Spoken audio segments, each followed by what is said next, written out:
VSCC 24 news, सच के आगे कोई नहीं।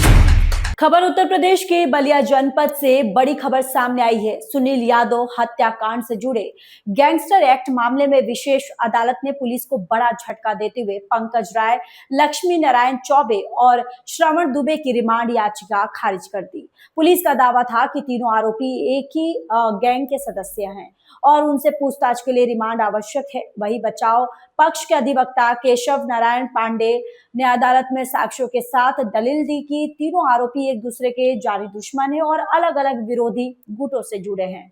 दोनों पक्षों की दलीलें सुनने और उपलब्ध तथ्यों का परीक्षण करने के बाद अदालत ने पुलिस की थ्योरी को पर्याप्त आधारहीन मानते हुए रिमांड याचिका निरस्त कर दी। बलिया से संजय राय की रिपोर्ट। किस तरह का मामला था जिसको लेकर आप लोगों ने काफी मेहनत किया था, क्या है मामला पूरा? ये मैं केशव नारायण पांडे और सुनील पांडे अधिवक्ता civil line session court Ballia.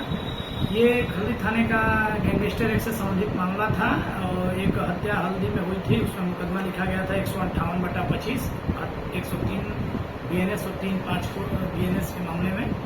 उसी में जो है कि नहीं, उसी मुकदमे को दिखाकर गैंगस्टर एक्ट की कार्रवाई की गई थी हल्दी पुलिस द्वारा। उसमें 3 एक्यूज को जो है कि नहीं पुलिस गिरफ्तार करके और न्यायालय में पेश की थी, जिसको न्यायालय द्वारा जो है रिमांड निरस्त कर दिया गया। तो इसमें क्यों इस तरह से किया गया था और क्या वजह रही कि आप लोग की मेहनत की वजह से सफलता आप लोग हाथ में लगी?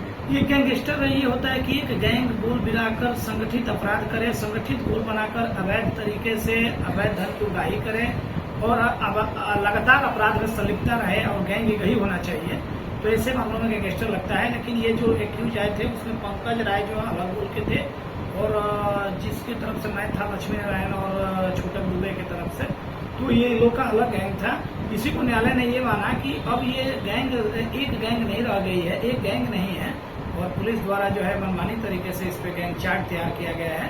तो गैंग चार्ट को ही जो है कि नहीं पुलिस को जो है लगा कि ये न्यायालय को लगा कि गैंग चार्ट सही नहीं है, इसलिए रिमांड को निरस्त कर दिया। पुलिस इसमें कार्रवाई क्यों कर रही है?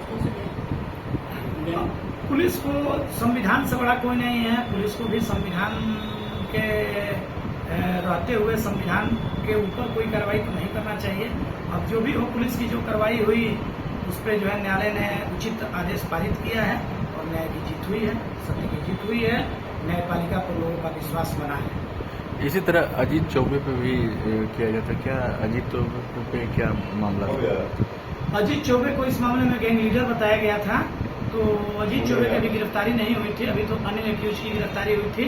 लेकिन अब जब रिमांड निरस्त हो गया है तो हमें नहीं लगता है कि अब इस मामले में अग्रिम कोई कार्रवाई होनी चाहिए, क्योंकि जिस न्यायालय में जो है कि नहीं, जिस न्यायालय ने रिमांड निरस्त किया है तो उस न्यायालय में आप अग्रिम कार्रवाई अन्य अभियुक्तों के विरुद्ध अगर करेंगे तो सेम जो डॉक्यूमेंट पेश हो गए हैं वही तो डॉक्यूमेंट रहेंगे ना। तो जब गैंग न्यायालय ने यह साबित कर दिया कि अलग अलग गैंग है, एक गैंग नहीं है, तो उसको आप भविष्य में भी अब उस पत्रावली को नहीं सुधार सकते हैं। तो अब हमें नहीं लगता है कि इसमें कोई ठीक है।